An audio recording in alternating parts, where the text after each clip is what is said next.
Hi friends, ఇక్కడ మనం నిలబడిన చోట ఒక 100 feet లోపల ఒక పెద్ద గుహ ఉంది.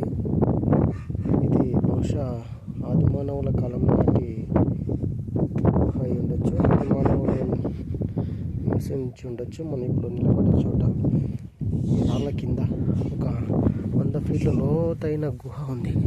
చూపిస్తాను చూడండి. లోపల నుంచి ఏవో శబ్దాలు వస్తున్నాయి. బహుశా కోతులా ఏంటివో అర్థమవుతలేదు. లోపల నుంచి అయితే పెద్ద పెద్ద శబ్దాలు వస్తున్నాయి. చాలా పెద్ద గుహ. ఇక్కడ నుంచి మనుషులు పడ్డారా అంతే సంగతులు. ప్రాణాలతో బతకడం అసంభవం, ఇంపాసిబుల్. అసలు ఎంత పెద్ద గుహ ఉందంటే అసలు చాలా పెద్ద గుహ. డేంజర్గా ఉంది.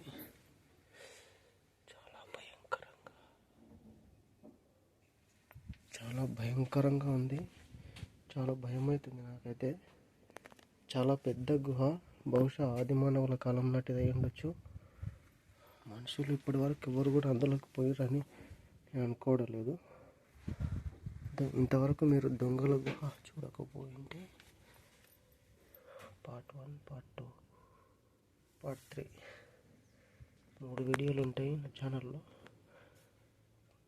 దొంగల గుహ Part 2, Part 3 అయితే తప్పకుండా చూడండి. ఏదో లోపల నుంచి శబ్దాలు అయితే వస్తున్నాయి. నేను ఒక్కడనే ఉన్నా ఒంటరిగా. చాలా భయం అయితే అవుతుంది. ఎంత పెద్ద ఉందంటే అర్థం అవ్వట్లేదు.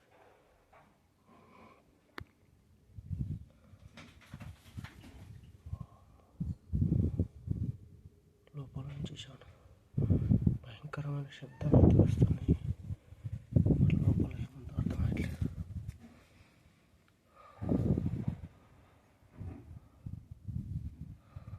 బహుశా పురాతన కాలంలో ఆదిమానవులు కానీ నివసించి ఉండేవారేమో, లేదంటే ఇది ఎవరో మనుషులు అంటే దొంగలు కూడా ఇందులో దాక్కొని ఉండొచ్చు. వాళ్ళు దాచుకున్న డబ్బు, బంగారం కూడా ఇట్లాంటి గుహల్లో దాచేవారు పూర్వకాలంలో. దీంట్లోకైతే మనుషులు పోవడం అయితే ఇంపాసిబుల్. టీం లాంటిది ఎవరైనా ఉంటే కనుక పోవచ్చు. కోతి లాంటిది, కోతి ఏదో ఉన్నట్టుంది.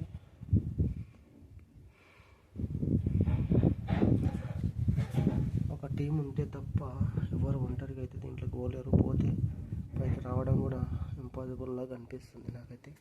చాలా భయంకరంగా, చాలా డేంజర్గా ఉంది.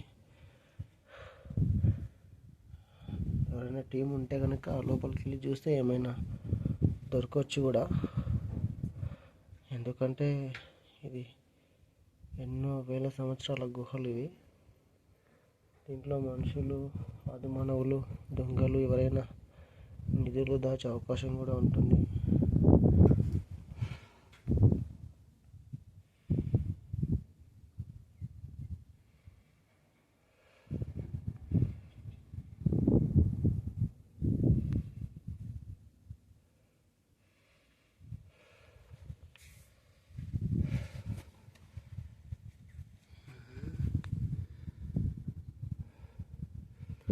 వంద 150 అడుగుల లోతుంది.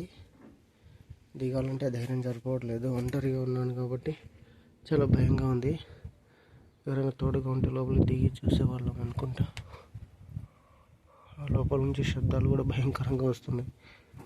ఏదో క్రూర మృగాలు ఏదో ఉన్నట్టుంది లోపల. చాలా భయంకరంగా ఉంది. బయటకు వచ్చేద్దాం.